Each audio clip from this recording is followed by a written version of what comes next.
Bonsoir à tous, est-ce que vous m'entendez bien? Oui. Madame de Saint-Pulgent, Monsieur de Toubon, bonjour à vous et un grand merci de votre présence ce soir à Sciences Po Lyon. Juste avant de laisser la parole à Armance et Vivien qui mèneront l'entretien de ce soir qui s'annonce extrêmement intéressant, je tenais seulement à exprimer les remerciements officiels de la part de notre association, donc Place au débat, mais aussi de nos partenaires pour l'événement de ce soir, donc la Maison des Sciences de l'Homme de Lyon et de Saint-Étienne et Sciences Po Lyon. Je signale que cette conférence intitulée Europe de l'exception culturelle à la politique culturelle s'inscrit dans le cadre de la première édition de la Biennale des langues à Lyon. C'est un projet de rencontre et de sensibilisation à la diversité qui permet de valoriser la richesse culturelle et linguistique qui nous entoure. Pour rappel, nous avons l'occasion de vous écouter ce soir à travers une série de questions, puis nous laisserons la parole aux étudiants, aux participants présents dans la salle pour un moment d'interaction, d'interrogation et d'échange. Et nous aurons donc au cours de cette conférence l'occasion d'aborder un large panorama centré sur les enjeux du monde de la culture, sur l'exception culturelle et à partir du livre paru très récemment aux éditions La Rumeur Libre. Donc l'énergie et la passion est le titre que vous avez choisi pour nommer cette série d'entretiens que je vous recommande vivement de vous procurer. Des exemplaires sont à l'entrée et une séance de dédicace sera organisée après la conférence. Donc voilà, très bonne conférence à tous.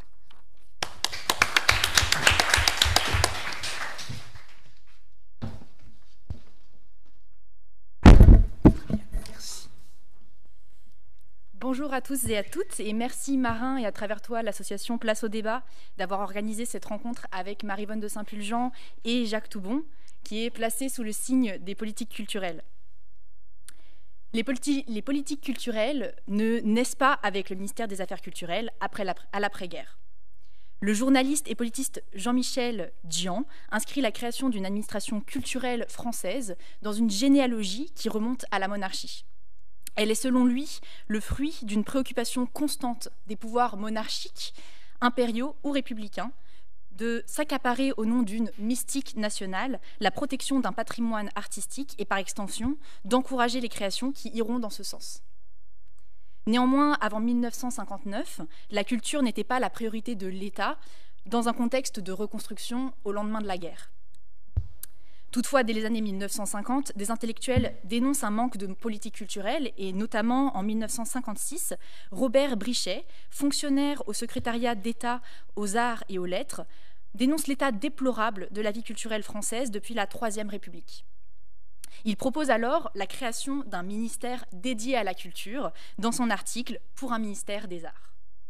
Ce ministère des Affaires culturelles, unique au monde à ce moment-là, naît le 24 juillet 1959 sous le gouvernement de Michel Debré et est incarné par André Malraux. Ce dernier se donne comme objectif, et je cite, « de rendre accessibles les œuvres capitales de l'humanité et d'abord de la France au plus grand nombre possible de Français, d'assurer la plus vaste audience à notre patrimoine culturel et de favoriser la création d'œuvres de l'art et de l'esprit qui l'enrichissent. » Dans la lignée du Front populaire, il mène une politique de décentralisation culturelle et de sauvegarde du patrimoine, tout en stimulant la création. Les différents successeurs d'André Malraux sous Georges Pompidou et Valéry Giscard d'Estaing n'impulseront pas de politique nouvelle et seront souvent des ministres éphémères. Dans la mesure où 10 ministres de la culture se succèdent en seulement 10 ans, ils n'ont pas réellement le temps d'agir sur le long terme. Ainsi, en 1971, le 6e plan de la culture fait état de l'échec de la démocratisation culturelle et fustige la faiblesse des moyens du ministère. L'arrivée de François Mitterrand au pouvoir en 1981 redonne une place centrale à la culture en augmentant sa part dans le budget de l'État. Le ministère est alors confié à Jack Lang, qui poursuit la politique de l'offre débutée par André Malraux en élargissant cependant les frontières de la culture pour y inclure ce que l'on pourrait appeler la culture populaire. La culture doit ainsi s'ouvrir au plus grand nombre, d'autant plus que des actions fortes comme les Journées du patrimoine ou encore la Fête de la musique attirent des publics nombreux. Et en 1993, lorsque M. Jacques Toubon est nommé ministre de la Culture et de la Francophonie, il doit répondre à la question que la droite se pose depuis quelques années et qui la terrifie. Que va-t-on faire en matière de culture après François Mitterrand et Jack Lang ? M. Toubon décide de mener une politique de faire sans défaire et mène le fameux combat de l'exception culturelle, défini par Catherine Trautmann, ministre de la Culture en 1999, selon ces termes. L'exception culturelle est le moyen juridique non négociable d'atteindre l'objectif de diversité culturelle. C'est cette problématique centrale pour la France qui va animer nos discussions au cours de cette conférence.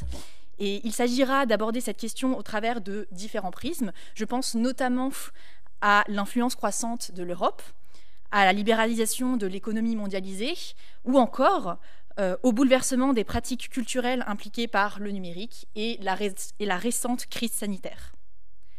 Voici donc brièvement dressée l'histoire des politiques culturelles en France depuis la naissance du ministère des Affaires culturelles en 1959 jusqu'à votre arrivée, Monsieur Jacques Toubon, à la tête du ministère de la Culture et de la Francophonie en 1993.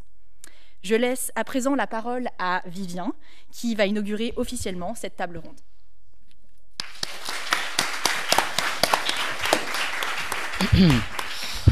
Bonjour à toutes et à tous. Nous sommes encore une fois très heureux de co-animer cette conférence sur l'exception culturelle et les politiques culturelles en Europe auprès de deux invités prestigieux. Madame Maryvonne de Saint-Pulgent, essayiste, haute fonctionnaire au Conseil d'État et présidente du comité d'histoire du ministère de la Culture et des institutions culturelles, et Monsieur Jacques Toubon, ancien ministre de la Culture et de la Francophonie, ancien garde des Sceaux et défenseur des droits. Bienvenue à vous deux. Un grand merci tout d'abord d'avoir accepté notre invitation et d'être présent afin d'échanger ce soir dans le cadre de la première édition de la Biennale des langues. Alors juste avant d'entrer dans le vif du sujet, nous souhaiterions simplement revenir sur vos parcours qui, j'en suis sûr, ont inspiré beaucoup d'entre nous ce soir. J'en prie, Hermance. Merci. Madame Maryvonne de Saint-Pulgent. Née en 1951, vous suivez tout d'abord une formation musicale d'excellence qui vous vaut le premier prix de piano au Conservatoire national supérieur de musique de Paris en 1966, à l'âge de 15 ans. Vous poursuivez ensuite de brillantes études en lettres, puis à l'Institut d'études politiques de Paris, et enfin à l'École nationale d'administration au sein de la promotion Guernica. Ces longues études pluridisciplinaires donnent lieu à une carrière tout aussi riche et variée, puisque dès votre entrée dans le monde professionnel en 1976, vous menez de front deux professions. D'une part, vous entamez une longue carrière dans la haute fonction publique, d'abord conseillère au tribunal administratif de Paris, puis rapporteur à la Cour des comptes. Vous entrez au Conseil d'État en 1986, jusqu'à parvenir à la fonction de présidente du comité du contentieux fiscal, douanier et d'échange, que vous occupiez depuis 2017. Parallèlement, vous menez des activités journalistiques en travaillant pour le journal Vie publique pendant 9 ans. Et cette première belle expérience dans le milieu du journalisme vous amène ensuite à travailler pour Le Point pendant 8 ans, en tant que journaliste puis éditorialiste, puis pour France Culture en tant que chroniqueuse et productrice. Cette carrière journalistique est donc indissociable de votre attachement à la culture, et en particulier à la musique, qui vous accompagne tout au long de votre parcours professionnel. Vous êtes par ailleurs l'auteur de plusieurs ouvrages sur la musique et l'opéra, tels que Georges Gershwin, publié en 1982, mais pas seulement, puisque vous avez analysé à plusieurs reprises les politiques culturelles françaises sous différents prismes, dans Culture et communication, l'émission d'un grand ministère, ou encore Jack Lang, Bataille pour la culture, 10 ans de politique culturelle, mais aussi dans L'énergie et la passion, écrit en collaboration avec Jacques Toubon, sur lequel nous reviendrons tout à l'heure. Enfin, vous prenez activement part aux politiques culturelles en présidant plusieurs institutions centrales.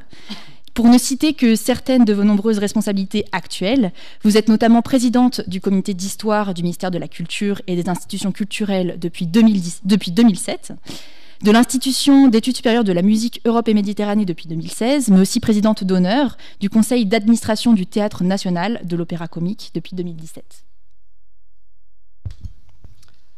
Monsieur le ministre, monsieur Jacques Toubon, vous êtes, si je puis dire, de la maison, puisque une fois licencié en sciences politiques, vous êtes passé par les bancs de l'Institut d'études politiques de Lyon, avant d'être diplômé de l'École nationale d'administration, promotion Stendhal, en 1965.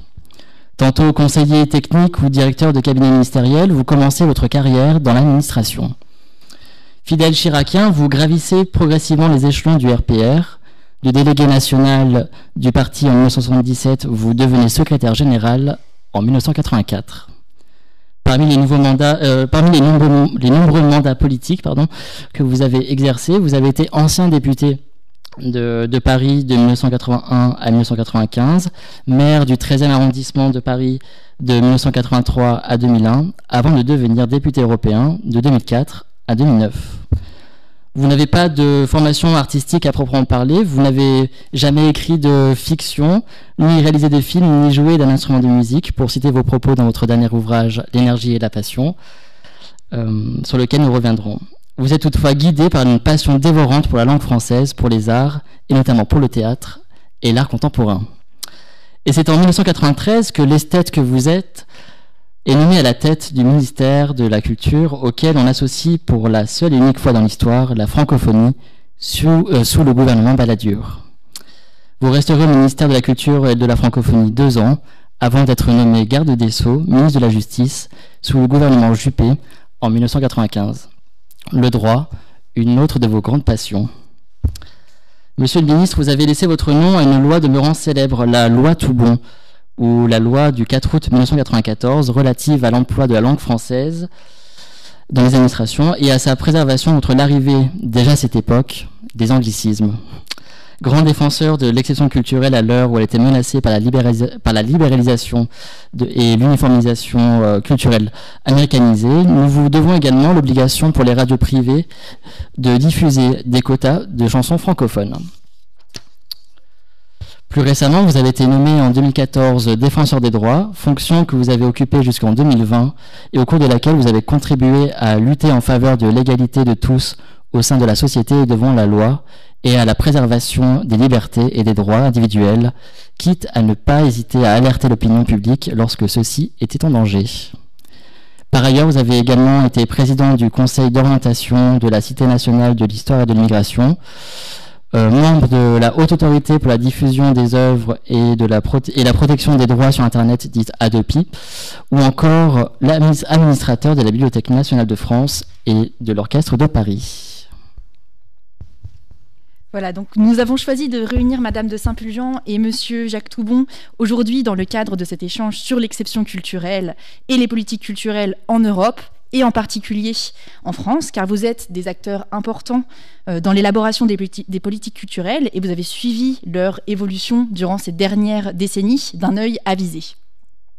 Par ailleurs, nous retrouvons tout cela au sein de votre ouvrage commun « L'énergie et la passion » que je tiens dans mes mains, qui, au gré de 9 entretiens réalisés ensemble entre janvier et juin 2021, balaye les différentes facettes de l'œuvre ministérielle de Monsieur Jacques Toubon, ministre de la Culture et de la Francophonie du 30 mars 1993 au 18 mai 1995, et rend compte de vos perceptions croisées sur les politiques culturelles qui ont suivi et les nouveaux enjeux auxquels le ministère de la Culture doit faire face aujourd'hui.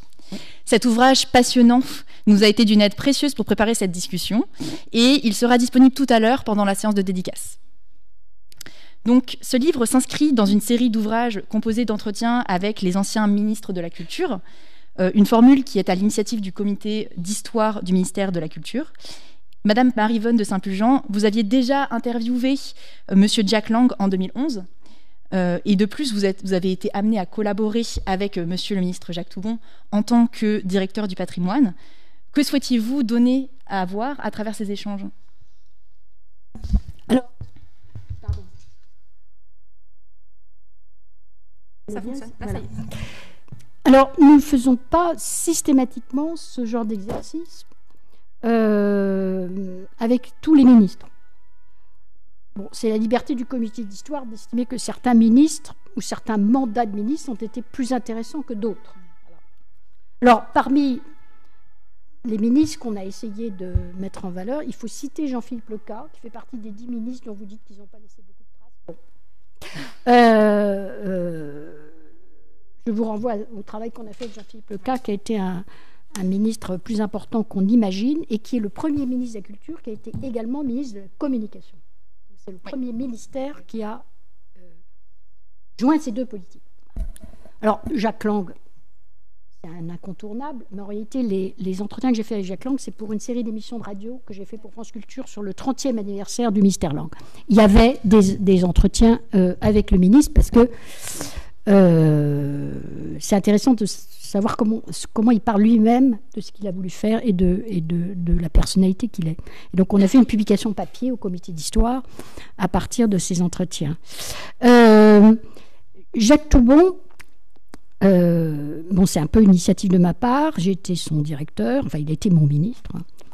J'en ai connu un autre sur lequel je préfère ne pas m'étendre.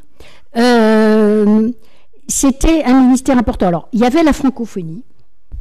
C'est le seul moment où le ministre de la Culture est ministre de la francophonie. Et ça a laissé une trace. Alors, sur la francophonie elle-même, c'est une politique extérieure de la France. Donc, c'est rattaché par nature à la diplomatie. C'est une fonction diplomatique. Mais, évidemment, francophonie, on pense langue française. Et en fait, la politique de la langue, c'est une politique qui était rattachée au Premier ministre. Et le legs durable du ministère Toubon au ministère de la Culture, c'est le rattachement des politiques de la langue au ministère de la Culture, qui ont cessé d'être rattachés au Premier ministre, qui n'est pas un bon rattachement, parce que le Premier ministre, il a autre chose à faire qu'à s'occuper des politiques, vraiment. Hein. Il gère l'ensemble du sujet. Donc les politiques rattachées au Premier ministre ne se portent pas très bien, en fait. Bon. Il y a une autre politique interministérielle qui a été rattachée à la culture, mais à un autre moment, c'est les archives. Donc, le legs durable de rattachement de la francophonie au ministère de la Culture, c'est les langues sont restées. La francophonie est repartie, mais les langues sont restées.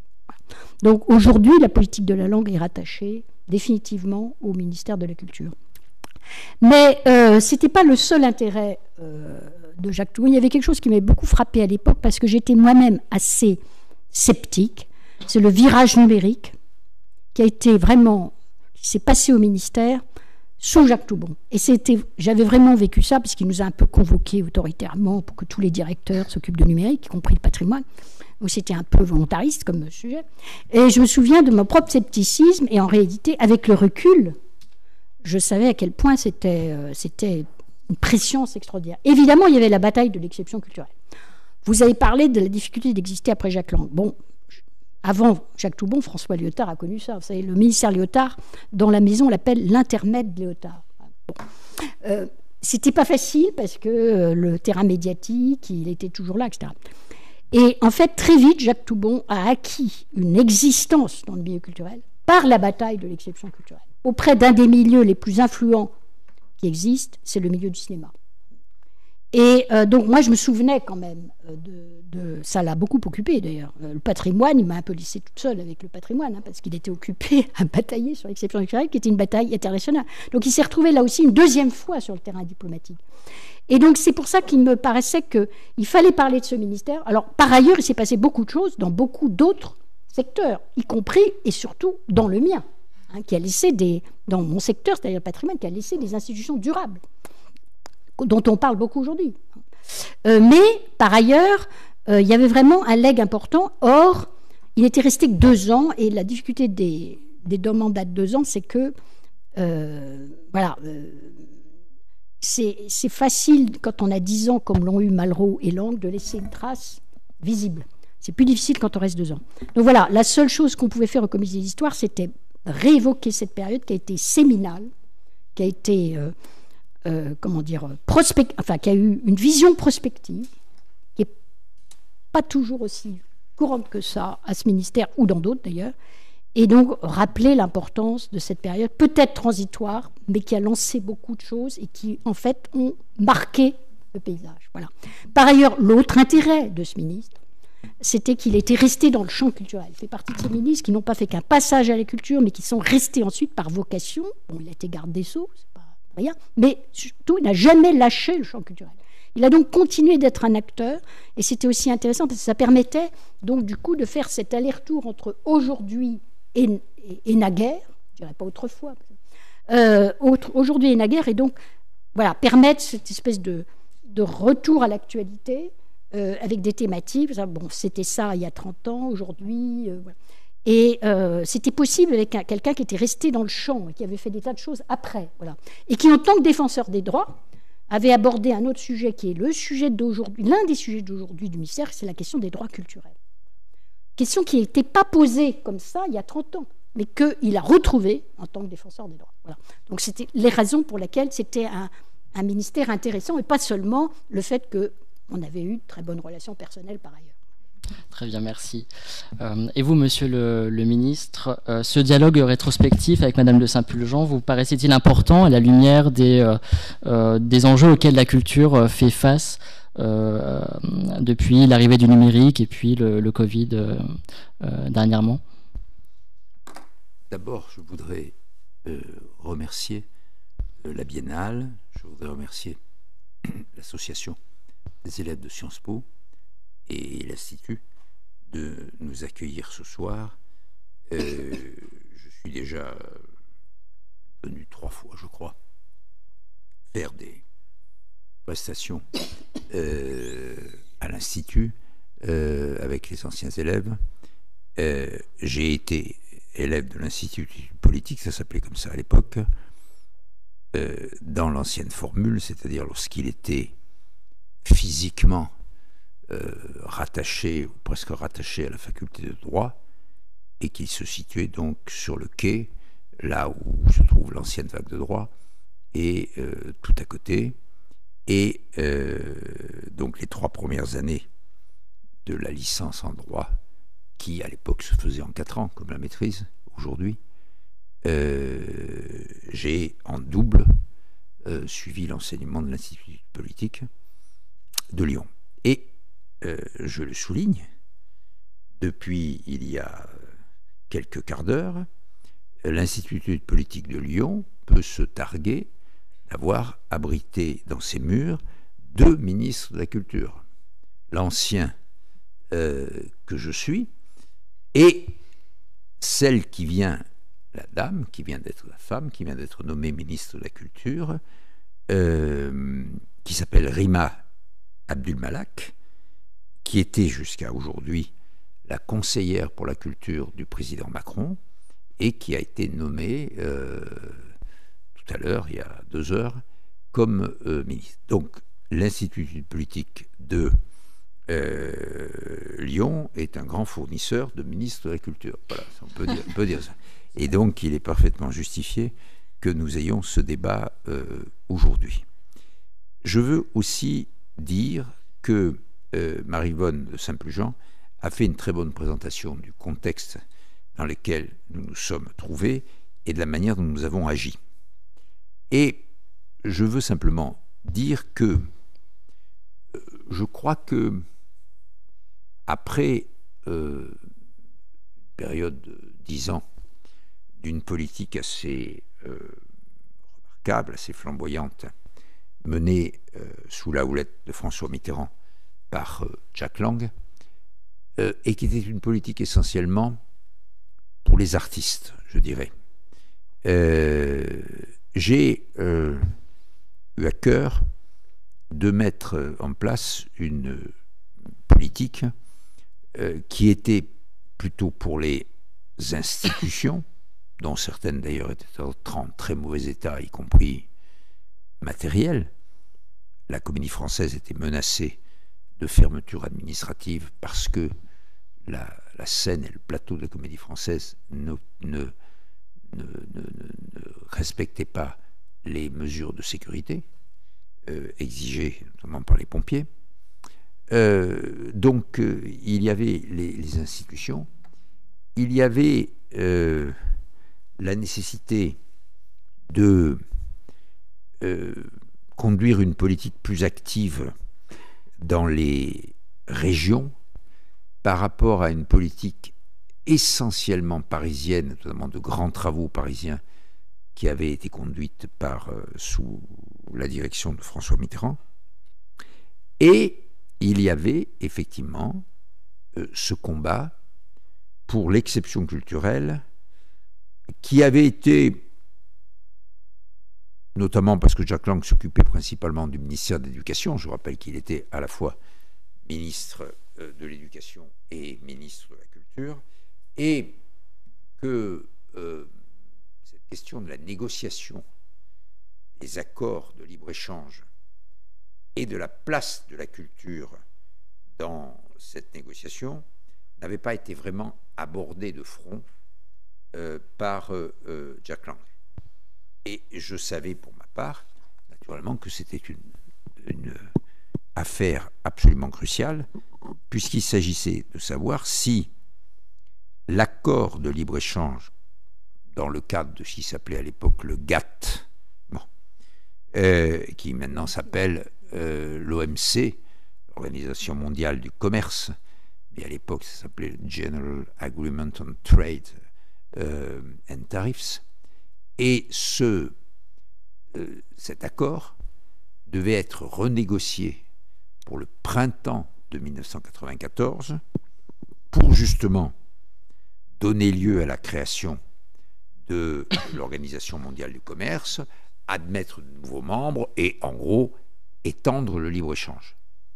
Et la question était, est-ce que nous acceptons que les affaires culturelles, ça veut dire le cinéma, ça veut dire le théâtre, ça veut dire l'édition de livres, ça veut dire la musique, ça veut dire la télévision, il n'y avait pas encore les nouvelles technologies, soit soumis aux règles du libre-échange, c'est-à-dire, en gros, la concurrence complète, donc aucune possibilité de donner un avantage, par exemple, à un film européen en Europe sur un film américain, donc une concurrence frontale entre Hollywood et les studios allemands, espagnols ou français.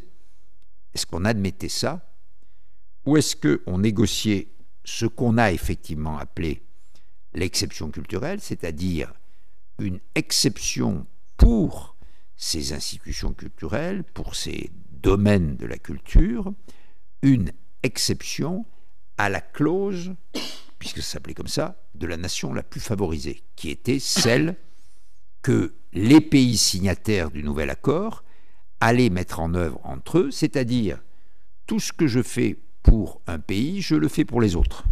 Et donc, ça veut dire qu'on met en place un système de libre-échange généralisé. C'est un accord qui a été passé à Marrakech au printemps de 1994, signé à Marrakech au printemps de 1994, et qui est celui sur lequel, en grande partie, nous vivons.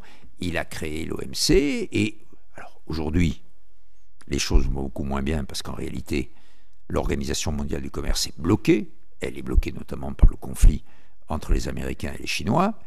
Mais une chose est certaine, depuis lors, l'exception culturelle n'a jamais été mise en cause, et elle a même été, d'une certaine façon, sanctifiée au niveau international par le traité qui a été adopté dans le cadre de l'UNESCO en 2005, qui est un traité sur la diversité culturelle, mais la diversité culturelle, c'est une manière de dire en anglais ce que nous appelions exception culturelle, et traité qui a été appelé de ses voeux par notamment le président Chirac après l'affaire des tours jumelles, au début, dans l'année 2001, et où, au sein de l'UNESCO, il avait fait, à ce moment-là, un discours qui était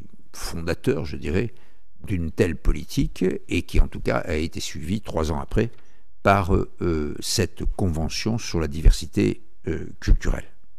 Donc, c'était ça mes objectifs, c'est ça, finalement, ce que j'ai réussi principalement à faire, mais dans cette idée de l'exception culturelle, il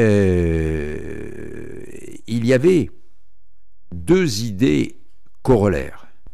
Le premier corollaire, c'était que l'exception culturelle ne soit pas seulement pour la politique culturelle française, mais qu'elle soit pour les politiques culturelles menées par tous les pays de l'Union européenne, qui à l'époque étaient 12, et dont la Grande-Bretagne.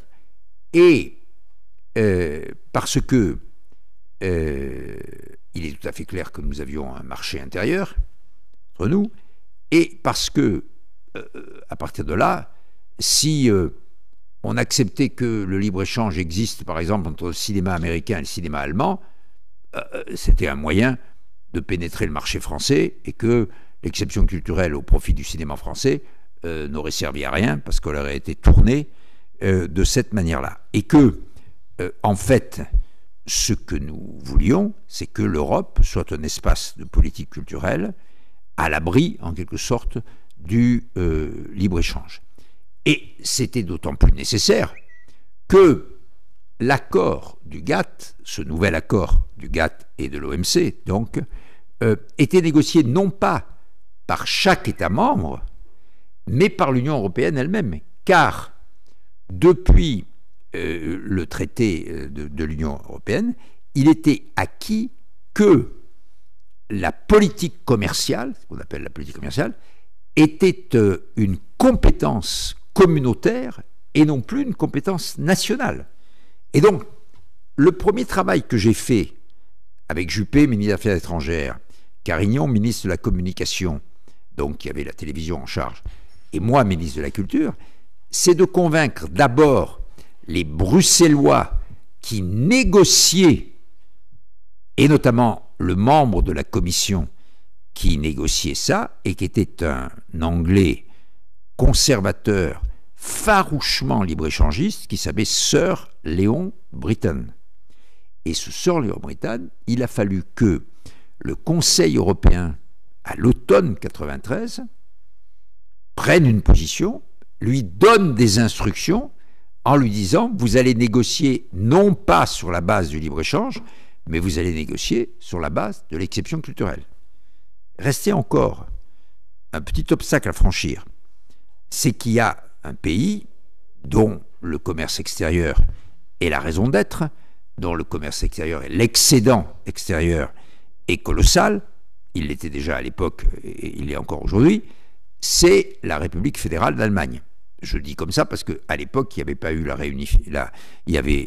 réunification venait à peine d'arriver et on était en train, en réalité, de fusionner la République démocratique et la République fédérale. Et en fait, nous étions en face de Bonn, même si la capitale était passée à Berlin dans l'Allemagne réunifiée. Et donc, il s'agissait aussi de convaincre les Allemands, qui étaient dans la négociation et avec la Commission européenne dans une position très puissante, de convaincre les Allemands que nous allions négocier cette exception culturelle aux côtés de la Commission et que nous allions la négocier de manière très dure, c'est-à-dire que nous allions en faire une condition de notre acceptation pour signer tout le reste qui intéressait beaucoup les Américains, comme par exemple le libre-échange sur les assurances ou sur les services financiers, qui était un point très important de cette négociation.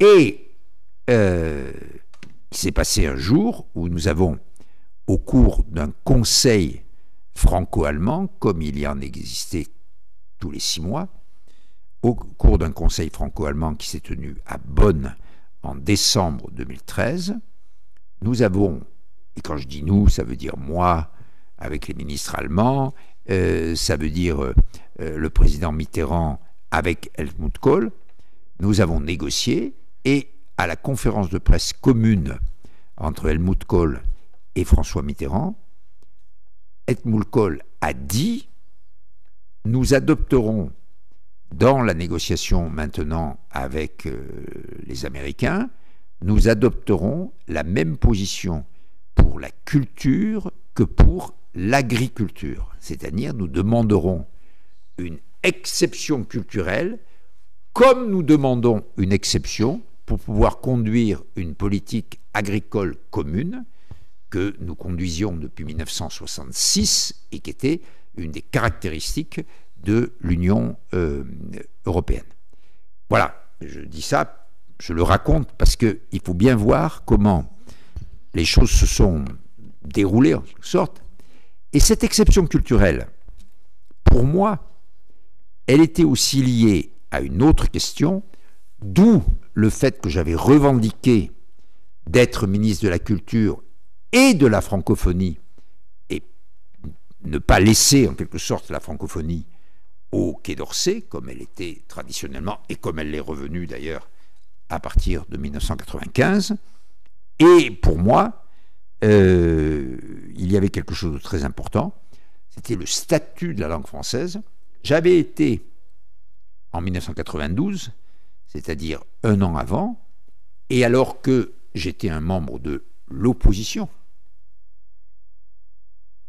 puisqu'à l'époque, la majorité appartenait à la gauche depuis 1988, de 88 à 93, la gauche avait une toute petite majorité, mais une majorité quand même, et à ce moment-là, avec un autre député de la droite, donc de l'opposition, nous avons proposé à l'occasion de la révision constitutionnelle de 1992 d'introduire à l'article 2 de la Constitution le fait que parmi les symboles de la République, il y avait l'hymne, le drapeau, etc., la devise et la langue, en écrivant que la langue de la République est le français. Et cet amendement a été adopté d'ailleurs par tout le monde. Et donc, on se trouvait dans une situation où, du point de vue du droit fondamental, nous étions, en quelque sorte, dans l'obligation de donner suite à cette position constitutionnelle pour notre langue. Et ceci était complètement cohérent, naturellement, avec l'exception culturelle, même si ça ne faisait pas l'objet, naturellement, d'une négociation internationale. Et donc, j'ai pris la suite de la ministre qui, sous le gouvernement socialiste, était au ministère de la Culture, qui avait commencé à faire discuter, y compris au Conseil d'État, c'est-à-dire elle était déjà très avancée, un projet de loi sur la langue française qui allait plus loin que les textes existants jusque-là. J'ai pris sa suite et j'ai donc, en 1994, fait adopter un texte que j'ai fait promulguer le 4 août parce qu'il me paraissait qu'il était un texte correspondant aux principes fondamentaux de la Révolution. Le 4 août, c'est l'abolition des privilèges, c'est l'égalité pour tous et pour tous ceux qui, dans notre pays, parlent le français, ne le parlent pas, etc. C'est-à-dire, c'était la façon de mettre la langue dans une perspective politique et philosophique. Mais entre-temps, comme vous le savez, le texte qui avait été voté au mois de juin avait été assez fortement, malheureusement, modifié par une décision du Conseil constitutionnel qui n'avait pas voulu, sur la requête des socialistes de l'Assemblée, ce qui était paradoxal, puisque un an avant, c'était eux qui défendaient le texte, sur la requête des socialistes de l'Assemblée nationale, le Conseil constitutionnel a annulé la plus grande partie de l'article 2 de la loi qui avait été votée, et qui, en gros, prévoyait d'appliquer l'obligation d'emploi de la langue française à toute une série d'activités privées, dont la télévision et l'audiovisuel. Et ces activités ont donc été exclues du champ de la loi, mais en revanche ont été maintenues dans le champ de la loi des choses aussi importantes que, par exemple, tout le droit social ou le droit du travail.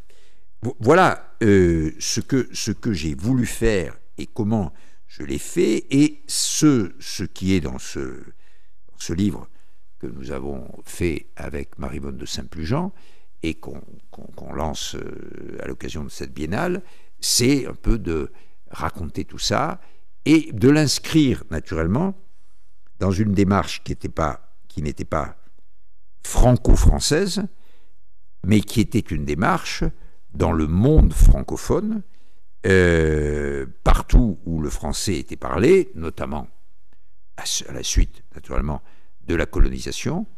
Et c'est pour ça que il y a eu un moment très important dans cette affaire. C'est lorsque, en décembre 1993, de la même façon, pour l'exception culturelle, que au Conseil franco-allemand, on avait dit c'est une affaire prioritaire pour nous. De la même façon, nous avons, avec le Conseil des ministres de tous les États francophones de l'époque, y compris les Canadiens, qui sont moitié anglophones et moitié francophones, y compris avec les Canadiens, qui ont pris position pour dire « nous sommes pour l'exception culturelle ». Et donc, il y avait une espèce de cohérence entre cette position internationale, la négociation de l'accord de Marrakech, ce que nous faisions avec la loi. Et aujourd'hui, quand on regarde les décisions, notamment des décisions du Conseil constitutionnel qui ont été prises récemment, la décision du 15 juin 1999, qui développe que l'usage du français s'impose aux personnes morales de droit public et aux personnes de droit privé dans l'exercice d'une mission de service public, et puis une autre décision du Conseil constitutionnel du 28 septembre 2006 qui dit que, en application de la disposition donc que la langue de la République est le français, l'usage du français s'impose aux personnes morales de droit public, aux personnes privées dans l'exercice d'une mission de service public, etc. etc. Et je pense que les Français, les citoyens, ne peuvent se prévaloir dans leurs relations avec les pouvoirs publics d'une autre langue que le français, ou être contraints à l'usage d'une autre langue. Et sur la base donc de la loi, de ces deux décisions, dont celle très récente de 2006, on peut avoir une vision globale de ce qu'on peut appeler le droit à la langue. C'est pour ça que, comme le disait Maryvonne il y a un instant, comme défenseur des droits, ensuite, j'ai essayé de développer cette idée. Ce droit à la langue, il se décline, je dirais, en 4 points. L'usage du français peut être revendiqué à l'égard des personnes morales de droit public et des personnes de droit privé dans l'exercice d'une mission de service public. L'usage d'une langue autre que le français par les administrations et les services publics peut être dénoncé, notamment devant la justice. Les services publics peuvent recourir à une langue autre que le français à la condition qu'une version française existe, qui seule fera foi en cas de litige. Et enfin, l'application de la loi ne doit pas conduire à méconnaître l'importance que revêt en matière d'enseignement, de recherche et de communication audiovisuelle la liberté d'expression et de communication, ce qui avait conduit à la loi de juillet 2013, qui était la loi sur l'enseignement. Et là-dessus, ça donne notamment à l'échelon universitaire une position aux Français très différente et très supérieure à celle qui existe dans beaucoup de pays, comme par exemple un pays comme l'Allemagne, où pour l'essentiel dans l'enseignement supérieur, vous utilisez à tire-larigot l'anglais et où tout l'enseignement supérieur est essentiellement fait en anglais. Alors justement, on allait y revenir un peu plus tard, mais il me semble que... Je termine, excusez-moi. Oui, pardon, excusez-moi. Je termine simplement en disant que j'ai fait là un peu de droit parce que on est souvent sur ces questions appelé à prendre des positions sans aucun fondement. Ça vous plaît ou ça vous plaît pas. C'est ce qui s'est passé d'ailleurs quand j'ai fait la loi. Il y avait ceux qui étaient avec moi et ceux qui étaient contre moi, ils ne savaient pas pourquoi. Les publicitaires, oui, parce qu'ils voulaient faire des slogans en anglais, parce que ça marchait mieux. Enfin, ils pensaient que ça marchait mieux. Mais la question est donc qu'à partir de ces droits fondamentaux, on peut construire une politique et on peut surtout réunir et rassembler la société. Je rappelle que 95% des personnes qui vivent dans notre pays, quelle qu'elle soit, ne parlent qu'une seule langue, c'est le français. Hein, et que tout le reste, c'est du baratin. Voilà. Et que, donc, si vous faites en sorte que l'usage du français se réduise, eh bien, ça veut dire que l'accès aux droits, ça veut dire que l'accès aux services publics, ça veut dire que, tout simplement, les relations sociales en prennent un coup. D'accord. Alors, il me semble que Madame de Saint-Pulgent voulait revenir sur... Vous voulez apporter quelques précisions sur ce qu'elle a dit. Oui. Juste, pourquoi expliquer la formule de Catherine Trautmann, l'exception culturelle, c'est le moyen juridique obligatoire pour aboutir à la diversité culturelle. En fait, ce que les Américains soutenaient dans les négociations GATT, c'est que les aides à la culture étaient des barrières douanières. Voilà. Je résume brutalement. Barrières au commerce. Voilà. Donc c'est ce qu'ils entendaient par le libre-échange, c'est-à-dire qu'il fallait abattre la barrière constituée par les aides à la culture, qui étaient forcément des aides ciblées sur les cultures nationales, européennes. Voilà. Voire des aides européennes d'ailleurs, parce qu'il y avait des aides, par exemple sur la chanson, c'était la chanson francophone et aussi la chanson d'expression européenne. Et donc c'est pour ça qu'on a parlé d'exception, c'est-à-dire que non, la notion de barrière douanière connaît des exceptions, la culture en est une. Voilà, je résume ça en termes un peu simplifiés. Pourquoi est-ce qu'on a parlé d'exception? Et pourquoi est-ce qu'on peut dire ensuite que ça conduit à la diversité? C'est parce que, évidemment, les aides à la culture dans un marché mondialisé, dominé par un acteur, si on prend le cas du cinéma, qu'est-ce qui se passe? Quel était le problème du cinéma français par rapport au cinéma américain? C'est que les producteurs de cinéma américain, je suis, parmi mes innombrables fonctions, je suis membre du conseil d'administration du Centre national du cinéma. Voilà. C'est problématique quand on parle tout le temps autour de la table. Les producteurs américains peuvent amortir le prix de leurs films sur leur marché intérieur. Ils ont un marché intérieur très vaste, avec une langue unique, qui est l'américain. Enfin, encore que c'est moins vrai maintenant, parce qu'il y a une partie très importante des États-Unis qui ne comprend pas vraiment bien l'anglais, qui parle espagnol, mais quand même, bon, de toute façon, ils ne doublent pas. Hein, voilà. Donc, ils amortissent leurs films sur leur marché intérieur. Et ensuite, ils peuvent le vendre à l'extérieur avec des prix de dumping. Alors, je parle en termes anglais aussi, mais voilà. Et donc, c'est une concurrence déloyale. La production française ne peut pas amortir ses coûts sur le seul marché intérieur. Elle ne peut pas se permettre d'exporter avec des prix traduisant une concurrence déloyale.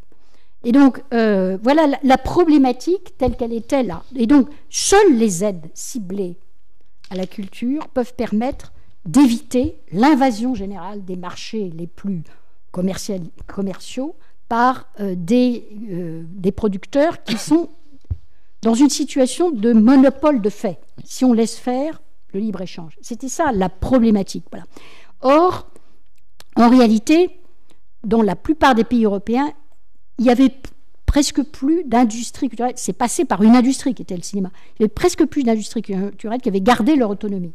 Si vous prenez le cas du cinéma, hein, le seul cinéma qui se défendait encore par rapport au cinéma américain, c'était le cinéma français.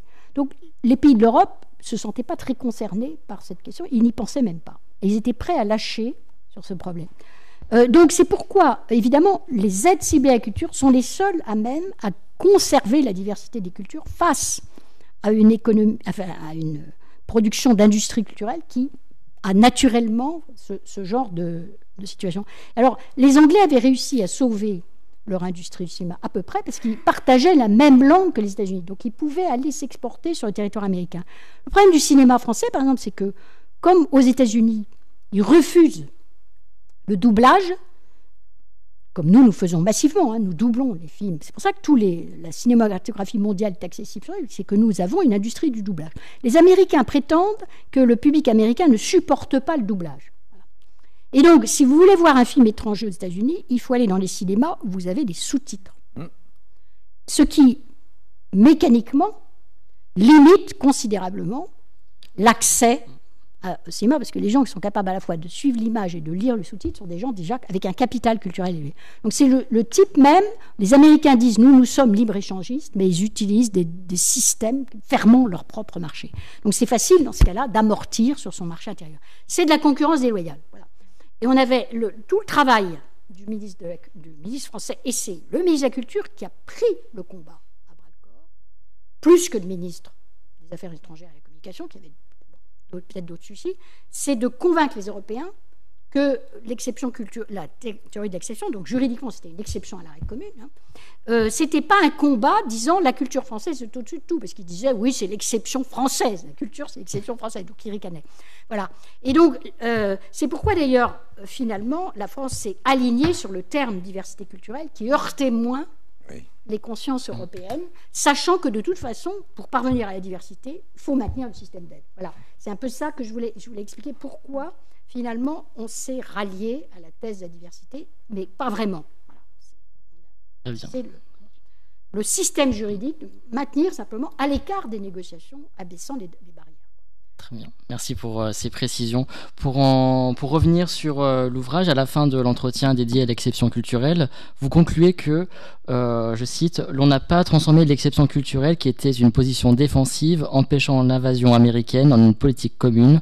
Et vous ajoutez par ailleurs qu'il y a encore une forme d'exception culturelle française et allemande, mais ce sont des enclaves. Alors qu'entendez-vous par le terme d'enclave et pourquoi, selon vous, ne peut-on pas parler d'une politique européenne commune en matière de culture? Alors, je ne sais pas si lequel des deux souhaite répondre. On peut pas en parler parce qu'il n'y en a pas. C'est clair qu'aujourd'hui... Un minimum culturel. Aujourd'hui, il y a un minimum culturel.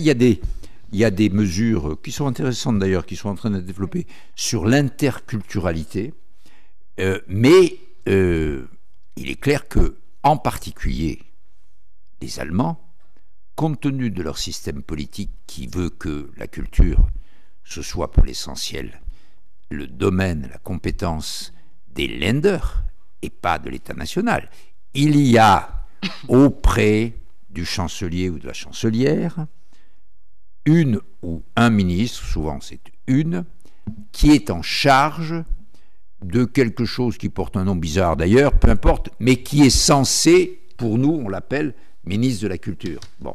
Mais en fait, cette personne, qui souvent, ça a été le cas notamment avec Merkel, a été quelqu'un de très efficace, cette personne se contente de coordonner les 16 ministres de la Culture des Länder, et Berlin compris, mais il n'y a pas de compétence fédérale en matière de justice, parce que la Constitution, qui ne voulait pas reproduire les errements du nazisme, ne voulait pas que la propagande, la communication, la télévision, la culture, etc., soient entre les mains d'un gouvernement central qui pouvait dériver comme avait dérivé celui de Hitler à partir de 1933.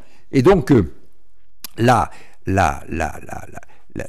réalité de cela, c'est que nous avons aujourd'hui une politique culturelle européenne qui est au niveau de l'embryon, que je pense que c'est une des grandes difficultés de l'Union européenne. Comme j'ai eu l'occasion de le dire au moment où j'ai publié ce livre dont nous parlions, je pense que l'Europe est sortie du somnambulisme. Elle a cessé de marcher comme un somnambule, comme une somnambule. D'une part, pour le traitement de la pandémie, où elle a pu prendre des mesures communes et fortes, et d'autre part, naturellement, face à l'agression russe en Ukraine. Mais qu'il y a encore beaucoup d'autres domaines dans lesquels l'Union européenne est absente, et moi je souhaiterais beaucoup que l'on puisse mettre en place un certain nombre de mesures qui soient des mesures d'échange, qu'il y ait une sorte de marché intérieur culturel, comme il y a un marché intérieur pour les marchandises ou pour les prestations de services, mais en même temps, il faut faire très attention. Nous avons obtenu l'exception culturelle en faisant en sorte que la culture ne soit pas incluse dans les services culturels, dans l'accord du GATT, qui faisait l'objet de ce qu'a dit Maryvonne, la clause de nation la plus favorisée, et la suppression des barrières et des contingents. Si on dit aujourd'hui que, effectivement, nous avons un marché européen, etc., attention, à ce qu'on ne voit pas arriver dans le cadre de l'OMC les Américains ou d'autres d'ailleurs qui viendraient nous dire à ce titre-là, ouvrons les marchés. D'autant plus que, bien entendu, aujourd'hui, et dans le bouquin là, nous avons essayé de traiter un peu cet aspect un peu prospectif. Aujourd'hui est intervenu le numérique. Et le numérique, bien entendu, change beaucoup de choses. Notre question aujourd'hui, c'est par exemple, la rémunération des auteurs sur les services numériques. Alors, on est en train d'avancer là-dessus. Et puis, on a fait la protection des données, directive de 2016, appliquée depuis 2008, et que les GAFAM qui trafiquent en Europe appliquent. 2 directives sont en cours sous la direction de Thierry Breton. La directive sur les services audiovisuels, cette directive a été votée, elle va être mise en œuvre, et la directive sur les marchés, la DSA et la DMA. Toutes les deux, il semble que les GAFAM vont accepter de les mettre en œuvre, comme ils ont accepté la directive sur la protection des données. Mais vous voyez que, en fait, les choses changent parce que quand, disons, 30% aujourd'hui, mais peut-être demain 50% de la production cinématographique passe directement sur Netflix avant d'aller dans la moindre salle de cinéma, il est absolument évident que les conditions changent. Et Maryvonne, qui rappelait tout à l'heure qu'elle est au CNC, elle peut en parler plus savamment que moi. Donc, il faut être clair, le travail que nous avons fait il y a 25 ans ou 29 ans, il faut l'adapter absolument aux nouvelles conditions et aux nouvelles technologies pour qu'effectivement, je dirais, les protections dont nous bénéficions aujourd'hui ne soient pas. Et c'est clair qu'on ne peut le faire que si c'est une position commune européenne. C'est pas la France qui va aller négocier avec les gens de Cupertino l'application de règles européennes. C'est pas vrai. Et d'ailleurs, c'est pour ça que c'est le commissaire au marché intérieur qui s'en occupe, avec la commissaire à la concurrence d'ailleurs, Verstager, mais principalement Thierry Breton, qui s'occupe de ça et qui négocie, qui met en œuvre les mesures européennes et qui négocie ensuite avec les partenaires, notamment outre-Atlantique. C'est des problématiques très compliquées, parce qu'aujourd'hui, avec le monde de la culture d'aujourd'hui, vous avez un gros sujet qui sont les industries culturelles. Oui, mais justement, je voulais en parler. Dont le numérique fait partie. Voilà. Donc il y a la question de politique industrielle. Et l'Europe a du mal avec la politique industrielle, comme vous le savez. En Europe, il y a une politique de la concurrence libre et parfaite. Ça va mal avec une politique industrielle, en fait. On le sait, enfin, le Covid nous a montré les inconvénients. Voilà. Encore une fois, on retombe sur la question du marché suffisamment large pour amortir les coûts de production et permettre ensuite une politique d'exportation plus facile. Alors, il y a plusieurs problèmes en Europe. D'abord, la barrière de la langue. Il y a un certain nombre d'industries culturelles qui sont atteintes par la barrière de la langue. Ça ne concerne pas certains aspects des industries culturelles, mais d'autres sont très impactés par ça. Donc il y a des manières contourner quelquefois la barrière linguistique, mais pas toujours. Deuxièmement, il y a cette idée que il y a des champions mondiaux qui se développent grâce à un marché intérieur américain très large, qui se construisent une force, etc. En fait, il y a plein de barrières à l'intérieur de l'Europe. Et la grande préoccupation de l'autorité de la concurrence européenne, c'est d'éviter les situations monopolistiques sur le marché européen. Sauf que, du coup, ils empêchent la constitution de grands champions européens. C'est très difficile comme problématique. En ce moment, on a des sujets franco-français, etc., de rapprochement de grands opérateurs. Vous savez qu'il y a une bataille, par exemple, sur les rapprochements dans le domaine du livre, de l'édition, ou sur les rapprochements en matière de télévision. Bon. Et c'est vrai que moi, je n'ai pas la réponse évidente, parce que vous avez la diversité à l'échelle mondiale, puis vous avez la diversité à l'échelle locale. Donc c'est un peu compliqué de gérer ces sujets. Il faut bien voir que dans l'ensemble des questions concernant l'Europe, on a cette idée qu'il n'y a pas un marché européen, contrairement on pense, mais autant de marchés que de zones unifiées commercialement. Voilà. C'est un sujet qui est aussi un sujet de droit. En plus, il nous manque dans notre arsenal juridique, alors là je prends une autre casquette, qui est mon casquette du jury, la capacité des Américains à imposer leurs droits en dehors de leurs frontières. Nous ne savons pas faire. Les Américains sont extraordinairement champions pour imposer le droit américain bien au-delà des frontières américaines. Ce qui leur permet une politique impérialiste très efficace et menaçante. Voilà. L'Europe ne s'est pas dotée de ce genre d'instruments, sauf en matière de concurrence. Ouais. Et donc on a beaucoup de mal à éviter la prédation américaine sur les systèmes de droit. Or, contrairement à ce qu'on pense, la politique culturelle est saturée de droits. Absolument. La dimension juridique de la politique culturelle est considérable. Voilà. C'est souvent sous-estimé, y compris par les ministres qui arrivent. Voilà. Et donc, il faut vraiment réfléchir à la manière dont l'Europe peut se doter d'un outil juridique aussi puissant que l'outil américain. Justement, je voulais revenir, vous avez évoqué la notion d'industrie culturelle qui est apparue en fait assez récemment, puisque en 2009, c'est l'UNESCO qui entérine la notion d'industrie culturelle et créative, en la définissant notamment comme les activités dont la vocation principale est la production ou la reproduction, la promotion, la distribution ou la commercialisation de biens et de services et d'activités de nature culturelle, artistique ou patrimoniale. Et il me semble, vous avez notamment abordé dans votre ouvrage la notion de propriété intellectuelle qui est au cœur des enjeux liés au numérique actuellement sur la question donc, des biens culturels. Et il me semble que cette catégorie, elle avait été créée notamment en partie pour donc, rendre compte de l'évolution de la culture qui est liée aux enjeux du numérique et contribuer un petit peu à apporter en partie une réponse à cette question de propriété culturelle. Et je voulais avoir votre avis sur cette nouvelle catégorie qui est apparue donc, en 2009 et sur sa pertinence pour répondre à ces enjeux-là. Alors, permettez-moi de nuancer, parce que les industries culturelles, c'est pas 20e siècle ni 21e siècle. Hein. La première grande industrie, c'est celle du livre, c'est la plus ancienne. Oui. C'est juste et en France, d'ailleurs, c'est la plus importante. Oui.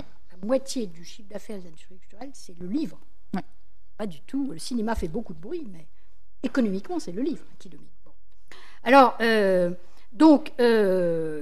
industries culturelles, elles sont anciennes. Elles sont plus ou moins... Ce qui est nouveau aujourd'hui, c'est la nouvelle génération des industries culturelles, qui sont des industries qui posent des problèmes de propriété intellectuelle parce qu'elles combinent des œuvres entre elles. C'est une industrie qui fabrique des œuvres à partir des œuvres. Voilà. Donc, les œuvres deviennent la matière première des nouvelles formes d'œuvres complexes, avec un entassement de droits successifs, le droit de l'auteur, de l'œuvre primaire, etc. Et notre droit d'auteur européen, qui est très inspiré par le droit révolutionnaire, qui a été le droit révolutionnaire français, je veux dire, le droit d'auteur, c'est une création de la Révolution française. Donc ensuite, on a exporté ça avec le droit moral, etc., qui est perpétuel, incessible, non commercialisable, qui est une grande différence avec le copyright, où tout se négocie. On ne peut pas faire des affaires avec le droit moral. En ce moment, vous avez un sujet de droit moral brandi par un titulaire de droit moral contre ce qu'on a fait de l'œuvre après l'extinction des droits patrimoniaux, qui, eux, sont bornés dans le temps. Donc, notre droit d'auteur original, qui est admirable, une construction que je respecte, avec tout le respect que je lui dois, néanmoins, il n'est pas du tout adapté au nouveau monde. Et en ce moment, vous avez des négociations. Il y a l'affaire Dolan, etc. Le contourner. Donc, oui. Voilà, c'est ça. Et vous avez surtout des œuvres mixtes. Voilà. Le nouveau monde numérique est un monde de transformation, de mixage de différentes formes de production intellectuelle ou artistique. Mais même l'entassement des droits, dans le numérique, vous avez l'auteur du logiciel, vous avez l'auteur du contenu, etc. Et donc, en fait, ces problèmes de propriété intellectuelle, il faut les repenser pour le nouveau monde. Et là aussi, on a du mal. On a du mal parce que, encore une fois, il n'y a pas d'unification du droit européen. Le droit européen, ça n'existe pas, si je puis dire. Ce sont des artefacts. Voilà. On construit difficilement, etc., mais à partir de bases juridiques très différentes et tout. Et là encore, vous avez la supériorité absolue du droit anglo-saxon, c'est que lui, il est unifié depuis toujours. Et en plus, il est tourné vers le commerce, ce qui n'est pas du tout le cas du droit continental. Hein. Voilà. Donc, tout ça, c'est des problématiques. Je pense que c'est soluble, à condition, comme le dit Jacques Toubon, qu'on sorte du somnambulisme et surtout qu'on fasse des hiérarchies de priorité. Voilà. C'est quoi la priorité de la politique européenne? Alors, est-ce qu'elle veut construire vraiment une industrie européenne? Auquel cas, il va falloir qu'elle revienne sur des concepts qu'elle a construits depuis la création de l'Europe et qui ont vieilli avec l'Europe. Voilà. Voilà, c'est ça ma question. Et d'ailleurs, en plus, la difficulté supplémentaire, c'est l'élargissement du territoire européen avec donc l'élargissement de la complexité et la dilution de l'unité. Jacques Toubon a négocié avec une Europe à 12. On est bien que les et il a du mal. Bien que les Anglais soient partis, on est encore 27. Et comme vous le savez, c'est un facteur d'hétérogénéité, de difficulté considérable. Voilà. Et puis alors, par ailleurs, pour illustrer aussi la difficulté, on a un débat en ce moment sur l'unanimité-majorité. Bon alors, j'ai noté que le président de la République française milite pour la fin de l'unanimité, parce que c'est toujours pareil, la France s'imagine que c'est son droit qui va convaincre les autres. Mais ce n'est pas du tout forcément le cas. Par exemple, le droit moral à la française, si vous supprimez la règle de l'unanimité, c'est pas sûr qu'il survive. Hein, oui. Voilà. Dans sa durée, Bon, voilà, c'est juste... C'est assez complexe et surtout, il faut choisir ses priorités. Le problème, tel que je le vois de l'Europe, c'est l'absence de priorités claires, avec des politiques qui se contredisent les unes aux autres. Et la culture touchant quand même à l'identité, c'est l'endroit où on a le plus mal à sortir des ambiguïtés et des contradictions internes.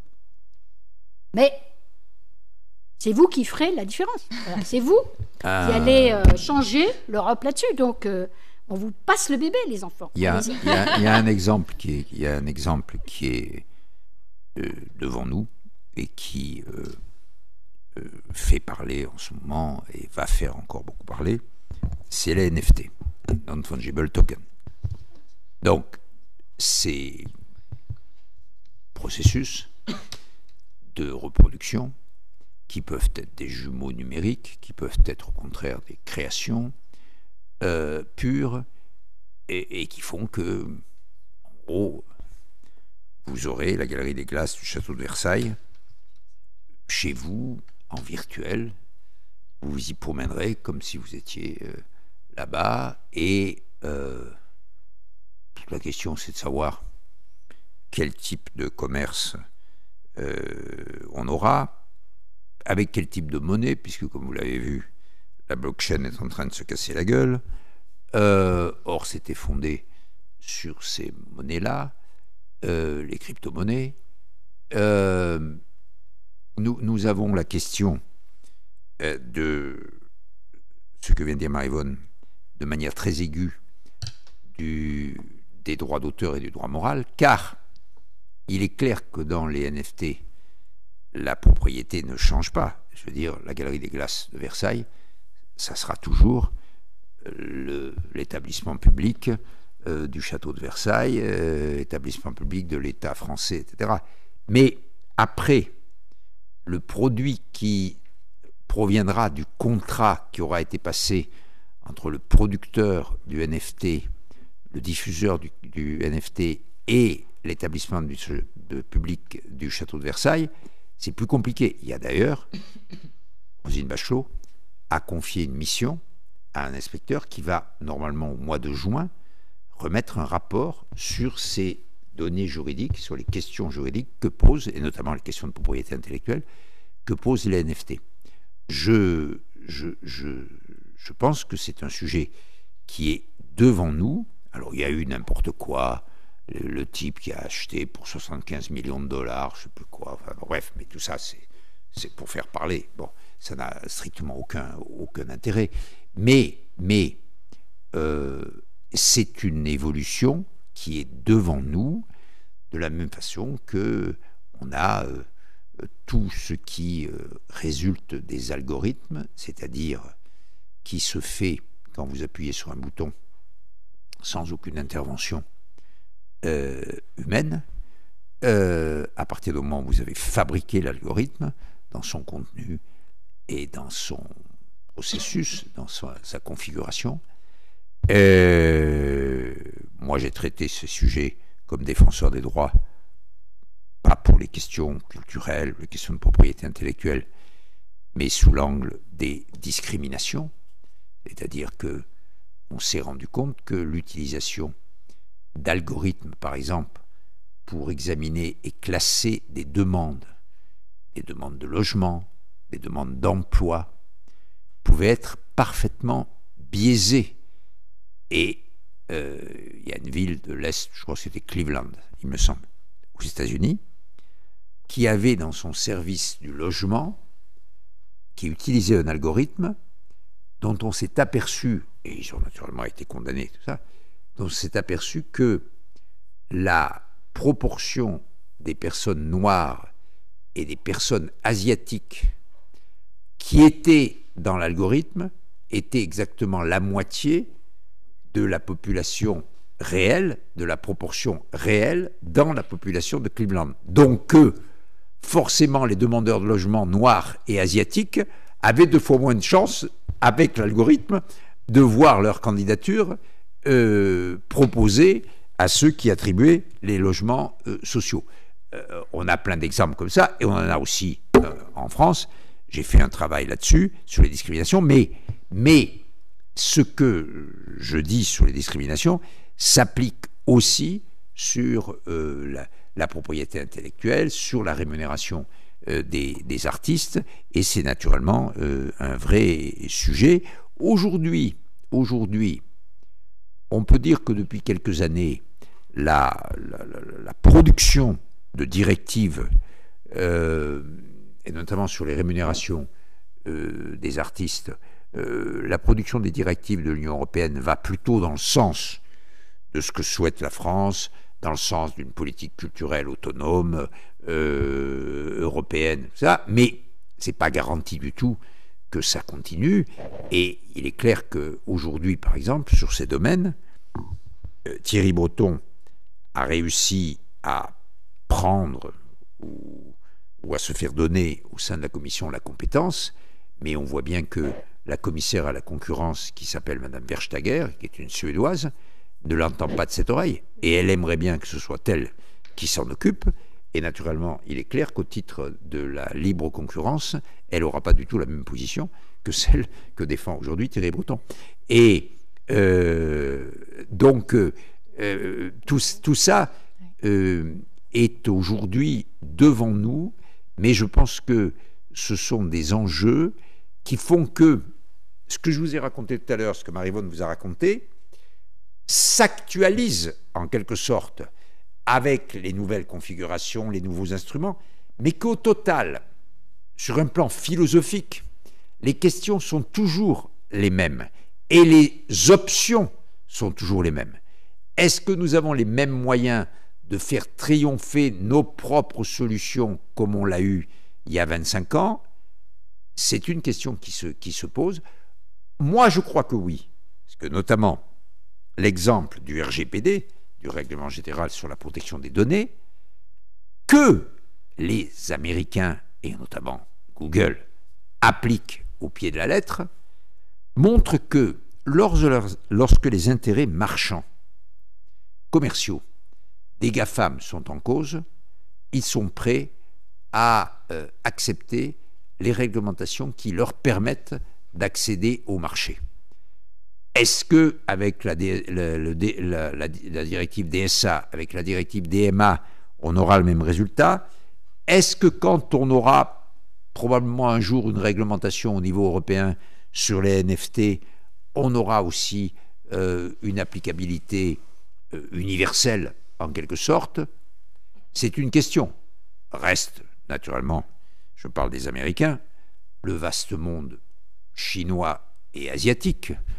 Est-ce que les Chinois, est-ce que les Indiens, qui vont représenter bientôt entre 2,5 milliards et 3 milliards d'habitants, c'est-à-dire 40% de la population du monde, vont accepter tout ça? je n'en sais strictement rien. Dans l'état actuel des choses, les Chinois, en copiant un certain nombre de nos formules, mais se font leur propre réglementation.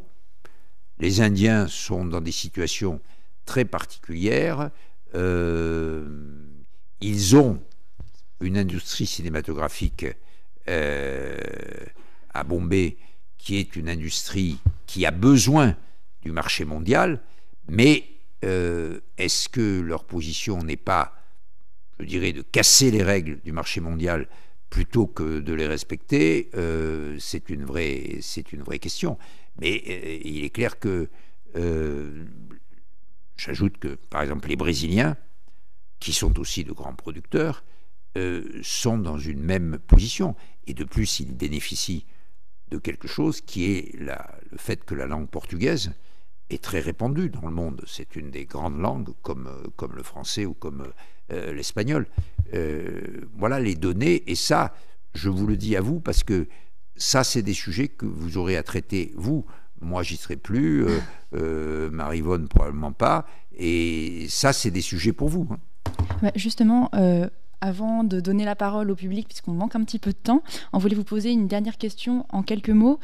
On a bien compris que tout restait un petit peu à faire pour aménager, pour poursuivre ce combat pour l'exception culturelle avec tous les bouleversements qui ont eu lieu avec le numérique. Quelles mesures auraient pu ou pourraient être, donc, puisqu'il est encore temps d'agir, adoptées pour compléter votre combat contre l'uniformisation de la culture alimentée par la libéralisation et la marchandisation de la culture? Quelles mesures, est-ce que vous pensez à certaines choses en particulier? On a fait une mission en 2009 qui s'appelait Création et Internet et qui avait été demandée par le président de la République Nicolas Sarkozy et le ministre de la Culture de l'époque qui s'appelait Frédéric Mitterrand. Et cette mission avait été confiée à 3 personnes.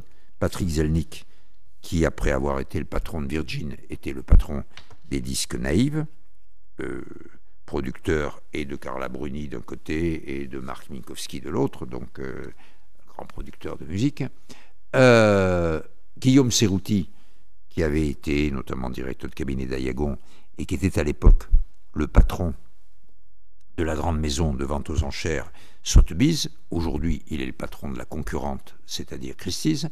Et puis moi, parce que c'était moi, parce que j'avais été parlementaire européen, parce que j'avais traité ces questions au niveau européen en particulier. Et la mission était, en gros, comment est-ce qu'on assure aux artistes la rémunération à partir du moment où les œuvres seront créées, diffusées, etc., sur les réseaux, voilà, et par Internet. On a fait des propositions, une partie de ces propositions a été mise en œuvre, elles ont été notamment portées au niveau européen par certains. On peut dire qu'on a fait, depuis 10 ans, on a avancé sur ce sujet, qui est le sujet, ce qu'appelait tout à l'heure Yvonne, qui disait les industries culturelles. Je ne suis pas sûr qu'il ne faille pas aujourd'hui reprendre tout ça, remettre les choses à plat, mais non pas au niveau national, mais au niveau européen. Est-ce que nous aurons la capacité, certainement pas maintenant, puisque nous avons la présidence de l'Union européenne pour un mois encore, et après on la perdra, est-ce que nous avons la capacité d'imposer ça à l'ordre du jour? C'est la vraie question. Je ne suis pas sûr, je veux dire que le pire n'est jamais sûr, mais il n'est pas sûr qu'on l'évite et qu'on ne se retrouve pas, sauf sur certaines questions qui peuvent représenter un consensus comme la protection des données personnelles ou la lutte contre la pornographie ou la défense des droits des enfants, des sujets consensuels comme ça. Est-ce qu'on ne va pas se retrouver en face d'une situation où le libre marché, en quelque sorte, c'est-à-dire la loi du plus fort, s'imposera? Je ne parierai pas que ça ne soit pas ça. Et Dieu sait si pourtant je suis dans ce domaine volontariste et plutôt optimiste. Très bien, merci pour ce mot d'optimisme. Nous allons maintenant passer la parole à l'audience. Si vous avez des questions, je pense qu'elles sont nombreuses et intéressantes. Je vous en prie, c'est le moment. L'audience n'est pas un mot français. En français, ça s'appelle le public. L'audience, c'est un mot anglais, chers camarades. L'auditoire peut-être l'auditoire. L'auditoire, le public, l'assistance. L'assistance, voilà. L'assistance. Nos honorables participants, etc. Mais pas l'audience. L'audience, c'est un mot anglais. Pardon, donc à l'assistance, c'est parti. Est-ce que vous préférez qu'on prenne plusieurs questions à la fois ou une par une, selon Comme vous voulez. Si on regroupe les questions, ça vous prendra moins de temps. Parce que, comme Marie-Yvonne et moi, on aime bien quand même s'étaler. Si on fait une question derrière l'autre, ça va durer. Ok, on va commencer ici. Bonjour. J'avais une question par rapport à la francophonie. Aujourd'hui, en termes de zones où on parle français, de villes où la démographie est plus grande, c'est Kinshasa, en République démocratique du Congo. Et est-ce qu'aujourd'hui, quand on parle du français et de la francophonie, on parle du français parlé en France ou des pratiques de la langue française qui prennent en compte toutes ces dimensions-là, sachant qu'il y a 300 millions de personnes, je crois, qui parlent français dans le monde? Je vous réponds là très directement et très vite. En fait, la francophonie et toute l'organisation internationale de la francophonie telle qu'il faut la conduire aujourd'hui, elle est pour faire reposer l'usage, la défense, la promotion de l'utilisation du français, non plus sur les 67 millions de personnes qui vivent dans la République française, mais sur les 200 millions qui sont ailleurs. La plus grande ville francophone du monde, c'est Kinshasa. Hein, c'est certainement pas Paris, c'est clair. Bon, donc c'est ça. Et la francophonie, elle est organisée pour ça.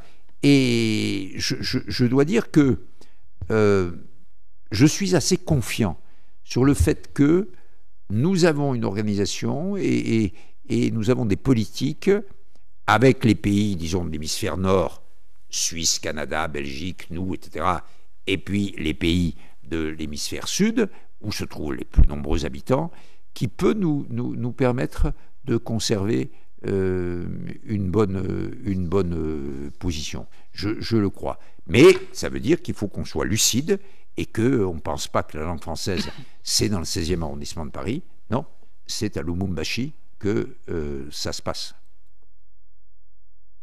Bonsoir, Monsieur le Ministre, Madame de Saint-Pulgent, merci beaucoup pour cette intervention qui, moi personnellement, m'a beaucoup plu au niveau de la contextualisation que ça a apporté, au niveau de ce que ça pouvait apporter comme éclairage sur le contexte de ce moment clé pour la culture en France. Je voulais savoir si vous pourriez nous donner votre avis, votre raisonnement sur le fait que les politiques françaises ont si peu repris finalement depuis la thématique de la langue, que ce soit sous le volet culturel ou d'autres biais. Et puis si vous me permettez un autre questionnement, est-ce que on pourrait recueillir votre avis sur aussi autre chose qui a été évoquée tout à l'heure par Monsieur Toubon, qui était le regard vers l'Allemagne, qui a une politique très centrée sur la langue anglaise. Aujourd'hui, on a une politique qui encourage le fait d'avoir des implantations d'entreprises, des implantations d'écoles, des implantations de plein de choses qui se fait intégralement en langue anglaise, ou sinon, si peu en langue française. Quel est votre avis là-dessus? Merci beaucoup. Je peux répondre également très rapidement. Je pense que la loi doit être appliquée. Et ça, c'est clair que dans la loi, il existe les moyens de faire juger l'application de la loi. On ne le fait pas suffisamment. Et on ne le fait pas suffisamment, en particulier dans les relations entre les entreprises et leurs employés. Il y a un certain nombre de syndicats qui se battent là-dessus, qui obtiennent des décisions de justice, mais ce n'est pas suffisant. Quant à nos relations avec un certain nombre d'autres pays, je crois qu'il faut être clair, on a un grand chemin à faire pour, avec un pays comme l'Allemagne par exemple, se retrouver sur des langages et sur des positions communes. Quand j'étais, pour donner une idée un peu anecdotique, mais quand j'étais ministre de la Culture, on avait, avec les Allemands, et notamment parce qu'ils ne voulaient pas, compte tenu de leur organisation constitutionnelle, imposer aux grands réseaux de radio ou de télévision l'usage de la langue allemande au lieu de l'anglais, parce que c'était une manière de donner des injonctions aux lenders, car les grandes chaînes, la RD, etc., tout ça, sont toutes fondées sur le pouvoir des lenders. Et on s'était rendu compte que ceux qui défendaient le mieux l'utilisation de la langue germanique à l'époque, c'était, tenez-vous bien, l'association des professeurs de mathématiques allemands. Et j'étais allé participer, moi, au congrès de l'association des professeurs de mathématiques, à Karlsruhe d'ailleurs, ville très proche de la France, et ville très portée justement sur toutes ces questions, et parce que tout simplement, c'est quelque chose, l'idée, tout à l'heure on l'avait évoqué, que nous avons imposé des quotas aux télévisions et aux radios, c'est une idée, les Allemands, il y a certains qui l'ont demandé, qui ont essayé de le faire, et la Cour constitutionnelle de Karlsruhe a dit, si vous le faites, de toute façon, on vous tape. Bon. Et donc, on voit bien comment nous sommes dans des positions très difficiles. Il faut beaucoup de volonté, et moi je pense que ce qui est en train de se passer, c'est-à-dire la mise en œuvre de ce centre à Villers-Cotterêts pour la langue française, toute une série de mesures, de discussions qui ont lieu aujourd'hui, vont plutôt dans le bon sens, c'est-à-dire sensibilisent. Et aujourd'hui, vous n'avez plus du tout... Quand j'ai fait la loi, je me suis fait incendier par les milieux publicitaires. Le Conseil constitutionnel, quand il a pris sa décision, il ne faut pas oublier qu'il était présidé par Robert Badinter, que Robert Badinter était le gendre de Marcel Bleustein-Blanchet, qui était encore le roi de la publicité à l'époque, et que il est clair qu'indépendamment de l'influence politique, c'est-à-dire les socialistes qui ont présenté le recours et qui, se reniant en quelque sorte, ont fait tomber une partie importante de la loi, il y a eu ce milieu-là économique qui considérait que c'était pour lui une entrave d'utiliser le français par rapport à l'anglais. C'est quelque chose qui, 30 ans après, a complètement changé. Alors, il y a encore un certain nombre d'entreprises, comme par exemple Air France, qui pensent malin de mettre tous ces trucs en anglais. Bon, ils ont beaucoup de problèmes, parce que, comme depuis 3 ans, ils n'ont plus de clients autres que les Français, c'est quand même un peu difficile. Mais enfin, bref. Mais aujourd'hui, culturellement, il y a quelque chose qui a changé sur ce plan-là. Alors, il faut essayer de taper dedans et de le prolonger. Bonsoir, Monsieur le Ministre, Madame la Présidente. Une question sur un peu espiègle sur le cinéma.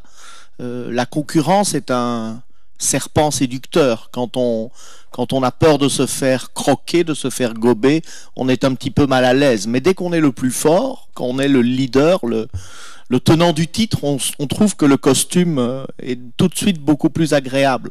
C'est un peu la position qu'occupe le cinéma français par rapport aux autres cinémas francophones, dont certains sont très importants. On pense par exemple au cinéma africain, qui a une propre industrie, un propre grand festival, le FESPACO. On pense au cinéma des territoires d'outre-mer. Donc, quelles seraient des incitations politiques que vous verriez pour favoriser la diffusion de ces cinémas dans l'ensemble de l'espace francophone, et en particulier en France? Je voudrais un peu défendre la politique du cinéma français, parce que le cinéma français, comme critère de réception des aides, parce que ce que nous reprochent les Américains, c'est qu'on taxe on prélève une taxe parafiscale sur tous les revenus du cinéma, mais pour les recycler en aide, réservés au cinéma dit français. Mais en fait, le cinéma français n'est pas si français que ça. Enfin, je veux dire, il n'est pas franco-français. Parce qu'il suffit qu'il y ait un acteur français dans le groupe, et il y a énormément de coproduction avec l'étranger. En réalité, beaucoup de cinémas étrangers survivent grâce à la politique du CNC qui fait de la présence d'un Français dans l'ensemble, dans le groupe, un critère suffisant pour bénéficier des aides. Alors, il ne faut pas que ce soit un homme de paille, mais voilà. Je ne voudrais pas vous détailler tout là, parce que le règlement général des aides du CNC, c'est aussi gros que le code général des impôts. Hein. Voilà. D'ailleurs, c'est un vrai casse-tête pour les membres du conseil d'administration comme moi qui sont censés vérifier que tout va bien, bon, juridiquement. Donc, si je peux me permettre, on a déjà, en réalité, embarqué dans la politique française de protection d'un cinéma qui ne soit pas américain, parce que c'est plutôt ça, plein de productions qui en réalité viennent d'autres pays, voire d'autres zones linguistiques. Alors, par ailleurs, le CNC a des conventions spécifiques avec toute une série d'États francophones qui sont des conventions d'aide directe, hein. C'est-à-dire qu'une partie des recettes, importantes des recettes du CNC est recyclée en aide directe à des productions locales. Voilà. Avec des contreparties, effectivement, bon, en termes. Donc, en réalité, ce n'est pas du tout une politique fermée sur l'espace français et réservée au cinéma français. D'ailleurs, elle est critiquée de ce point de vue aussi, sur le thème vous êtes trop généreux, et puis qu'est-ce que c'est que le cinéma français, finalement, etc. Même l'expression, la notion d'expression francophone, qui est un des critères, est beaucoup plus souple qu'il n'apparaît. Bon, vous avez des producteurs français qui produisent en anglais, hein, qui sont bénéficiés des aides quand même. Bon, pas les citer, mais tout le monde les connaît. Luc Besson. Voilà. Donc, voilà, il suffit d'un élément, en réalité, dans le dispositif. Ce qui a par contre été un point aveugle, mais ça je sors du truc, c'est la question de la distribution. Voilà. Donc, comme on a empêché les Américains, grâce à l'exception culturelle, de rentrer dans le schéma producteur aidé, enfin, ou de supprimer les aides à la production, donc ils ont pris position. On n'a pas fait attention que pendant ce temps-là, le réseau de distribution était capté par le capitalisme américain. Or, la distribution, c'est le nœud de la diffusion. Voilà. Et c'est le distributeur, en réalité, qui va déterminer la vie du film, c'est-à-dire l'espérance de vie du film. Voilà. Donc ça, on n'a pas fait trop attention là-dessus. Par exemple, là-dessus, c'est ce qu'on a, par exemple, loupé. Oui. Grande partie en matière de musique, en tout cas des musiques qu'on a. Live Nation a pris oui. le leadership, alors qu'on a mené beaucoup de politiques pour favoriser la musique, l'expression française, les artistes, les rappeurs, etc. Oui, mais le problème, c'est que qui c'est qui organise les concerts? C'est les Américains. Voilà. Alors donc, pour en revenir à votre question, moi je crois profondément qu'en effet, l'intérêt du cinéma français, de la politique française du cinéma, c'est d'aider l'ensemble des cinémas, disons, non alignés. Oui. Ce qui est d'ailleurs, au passage, aussi la fonction principale de la francophonie, c'est d'être une réunion de pays non alignés. D'ailleurs, on le remarque dans le chapitre sur la francophonie a cessé de réunir que des pays qui parlent français. En réalité, c'est une organisation internationale alternative à la puissance dominante. Il y a un groupe aux Nations Unies qui vote, en gros, le plus souvent, comme la France, et qui est un groupe qui n'est pas un groupe francophone homogène. Mais il a une attitude politique, en quelque sorte, qui est homogène. Donc voilà, vous avez des pays non alignés, et puis vous avez des cultures non alignées. Voilà, donc... comme la France a une certaine crédibilité internationale, bon, je ne suis pas là pour dire les Français on est les meilleurs, et d'ailleurs en plus les Belges ne sont pas d'accord, et ils ont bien raison, les Allemands encore moins d'ailleurs, mais c'est simplement parce que la France est crédible en tant que pays très anciennement engagé dans le soutien à la production artistique et à la culture. Donc on a une certaine crédibilité aux yeux du monde culturel en général. Et donc, au moins, utiliser ça pour, effectivement, inventer des solutions qui soient applicables en dehors de nos propres frontières, parce que, voilà, s'il y a un secteur où encore, en général, on croit encore les pouvoirs publics français, c'est dans leur engagement long et comment dire, crédible là-dessus. Mais il faudrait utiliser ce capital de sympathie et de crédibilité pour, effectivement... je veux dire, embarquer d'autres pays vraiment dans une politique un peu inventive, créative.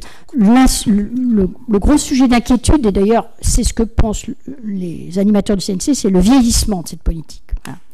l'adaptabilité de cette politique au nouveau monde. Alors, vous parlez du cinéma, mais il y a un vieillissement de la politique du livre. Oui. Il y a un vieillissement de beaucoup des politiques culturelles. Il faut changer de paradigme, souvent. Il faut trouver des formules qui soient adaptables au reste. Sinon, on restera sympathique, mais peu efficace, quoi. Peu crédible sur l'efficacité. Voilà. C'est un peu le sujet. Les cinéastes indépendants américains ou anglais ne jurent que par le système français.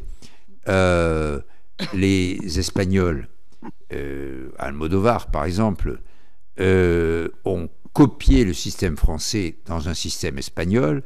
Quand ce système est insuffisant, ils viennent coproduire avec la France, etc. etc. C'est clair que nous jouons là-dessus un rôle. Et sur le cinéma africain, il n'y a pas de film africain qui se fasse sans, d'une manière ou d'une autre, l'intervention de ce qu'on appelle, entre guillemets, l'ancienne puissance colonisatrice.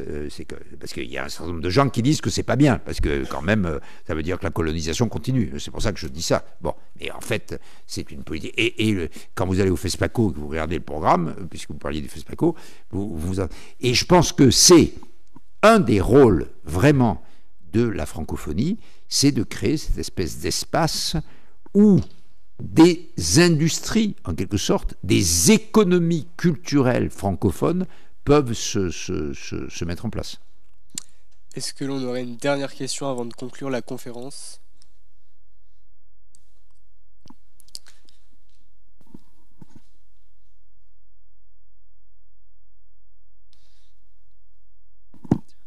Bonsoir Monsieur le Ministre, bonsoir Madame de Saint-Pulgent. Ma question s'adresse à vous, Monsieur Toubon. Vous avez parlé tout à l'heure de l'ajout dans l'article 2 de la Constitution de 1958, comme quoi le français est devenu la langue unique de la République. Moi j'ai une question sur les langues régionales, oui. Justement à ce propos. Ne font-elles pas partie aussi du rayonnement culturel de la France, et le fait d'avoir mis le français comme langue unique, finalement est-ce que c'est pas réducteur, et est-ce que cela ne représente-t-il pas aussi une certaine forme de menace face à la diversité culturelle française ? Non. Alors, les langues régionales, le débat a été récemment relancé par une proposition de loi faite par un député breton, M. Molac, qui a ensuite été retoqué. Mais c'est un débat permanent.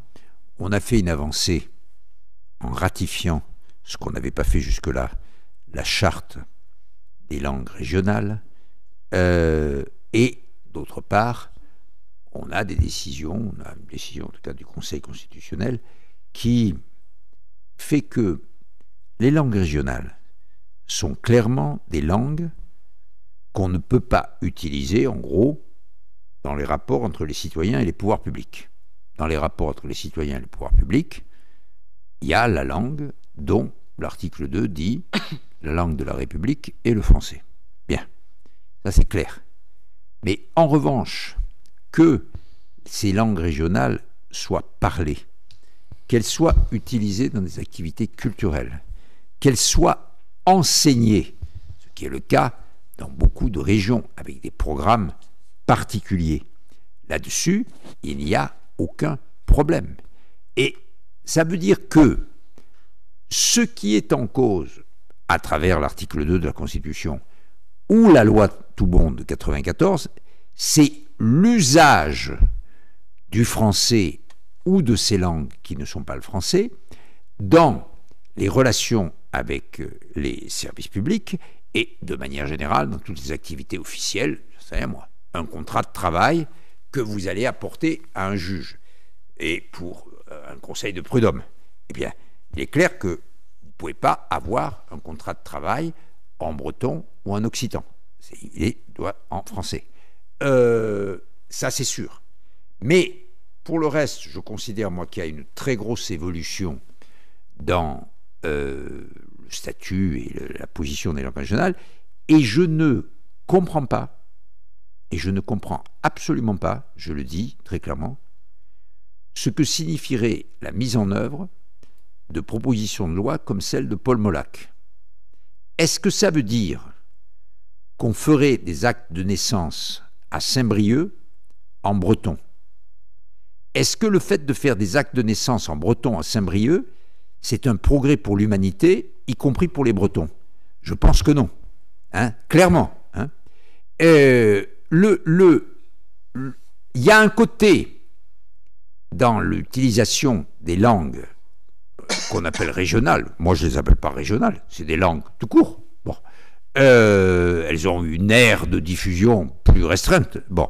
Mais il y a, dans l'utilisation de ces langues, il y a quelque chose qui est extraordinairement, de mon point de vue, régressif, parce que ça consiste à réduire considérablement son champ de vision, son champ d'échange, son champ d'expression, au profit d'une espèce de démarche localiste que, par ailleurs, on ne récuse absolument pas.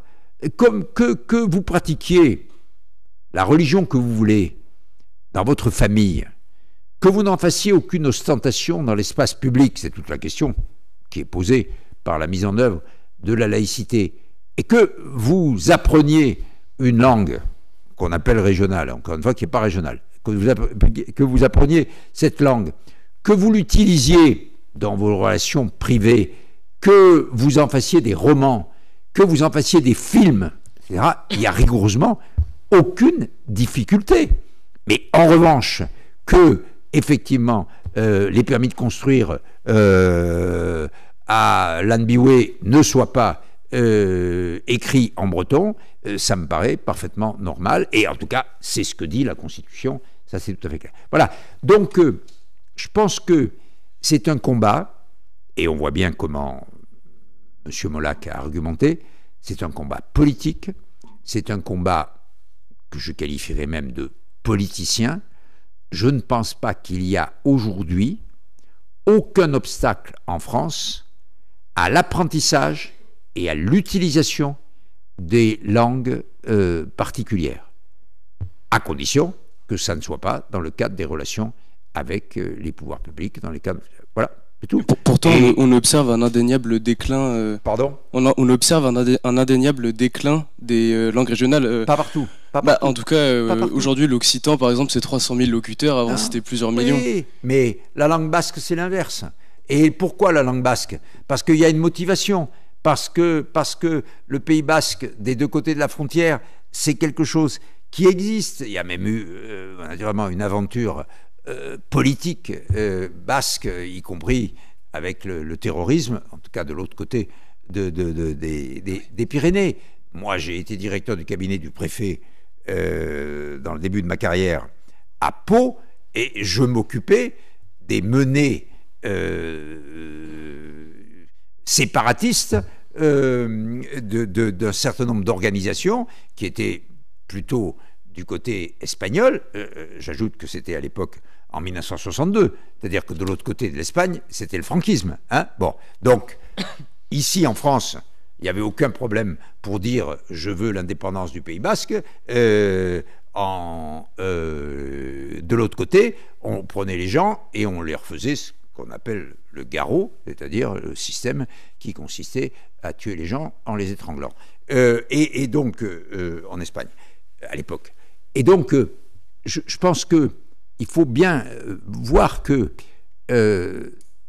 il y a des régions dans lesquelles les choses sont extrêmement... Mais, puisqu'on parle de l'occitan, moi je suis niçois. Bon, j'ai toute une partie de ma famille qui vient de Provence. C'est clair que on n'a pas, avec l'occitan, la même relation que en Bretagne peuvent avoir les Bretons, que au Pays basque peuvent avoir les Basques, que en Alsace on peut avoir avec l'alsacien, qui est une modalité de l'allemand. Et je vois bien que dans ce vaste territoire qui va de la frontière italienne jusqu'à Toulouse et à Marmande, vous n'avez pas du tout le même besoin, en quelque sorte, le même sentiment. Et je crois qu'il faut prendre en compte la réalité. Mais il n'y a, sur le plan du droit, c'est-à-dire sur le plan de la liberté d'expression, il n'y a aucune contrainte. Voilà. Et ça, c'est pour moi, au titre des droits fondamentaux, la chose la plus importante depuis que nous avons ratifié la charte. Voilà. C'est ça, je pense. Et je pense donc qu'on ne peut pas dire ce que disent un certain nombre de gens pour des raisons politiques. Les langues régionales sont brimées, les Bretons sont brimés, les Occitans sont brimés, et nous appelons à la révolution. Et voilà. Non, c'est pas vrai. C'est pas vrai. Très bien, merci. Merci infiniment, Monsieur le ministre Jacques Toubon et Madame Maryvonne de Saint-Pulgent de votre présence ce soir. Pour vos... Enfin, en tout cas, je suis très content que la maison à laquelle j'ai appartenu, dans des temps anciens, hein, c'était 3 ans, c'était là-bas sur le quai, à côté de la fac de droit, c'était l'antiquité de l'Institut d'études politiques. Bon, mais que cette maison soit, je suis déjà plusieurs fois venu au titre des anciens élèves ou au titre des élèves participer à des réunions, tout ça, soit une maison extrêmement dynamique, extrêmement moderne, j'en suis très heureux. Et encore une fois, maintenant, vous allez pouvoir faire venir à vos prochaines conférences Rema Abdulmalek comme ministre de la Culture en exercice. Bien, vous êtes toujours le bienvenu à la maison et Madame de Saint-Pulgent également. Merci à toutes et à tous d'être venus ce soir. Nous vous donnons rendez-vous dès à présent pour la séance de dédicace de l'autre côté. Merci à vous, belle soirée.